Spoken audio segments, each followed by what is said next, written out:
for Speed Underground. Připravte se na nejprestižnější tuning srace ČR letiště Krásno. Přijíždí Toyota Supra, padají domy, PlayStation v rucátku, zlatý elektrony, Nissanská line potají z krokodýlíků, že lítá 500 a furt ještě může. Nová Impreza, hotová bouře, hrabačky, 3 tuny kouře, dávám si to z údolí do Slavkova, jak Fálešovo Korze. Už v dálce slyší řinčící turbor mychadla, ventily a válce, tónovaný sklo odolá i baseballový válce. Ocitli jsme se v krásenský tuningový válce. Tohle je tuning, bundy jak hrom. Tuning, třpitící se chrom. Tak na co smrdě doma, když máš svoji káru a můžeš jezdit autodrom. Mitsubishi Eclipse, davy šílí, z 0 na 100 hned a ne za malou chvíli. To je blesk, smrt, boom a je v cíli. Mazda Miata, děvky tečou, rychlost jako prasu, myslel jsem, že se pneumatiky svlečou.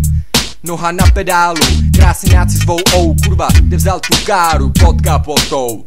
5000 koní, muzika stromeček voní, každej si připadá jak speši turborychlostní závodník, vytuněnej blatník. Každý káry chlápek tvářící se jak borec, nařezanější než Jennifer Lopezový dvorec.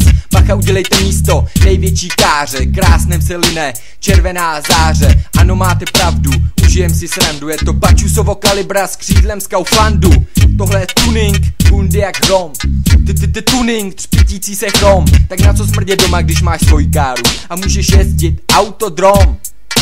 Hyundai Tiburon Extra Tuning Hard na jedničku, trhá asfalt.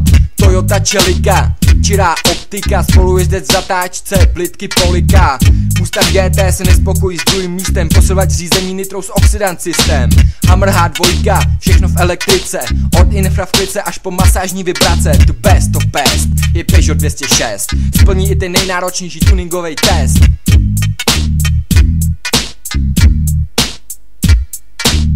Tohle je tuning, bundy jak hrom. Tuning, třpitící se chrom. Tak na co smrdě doma, když máš svoji káru a můžeš jezdit autodrom.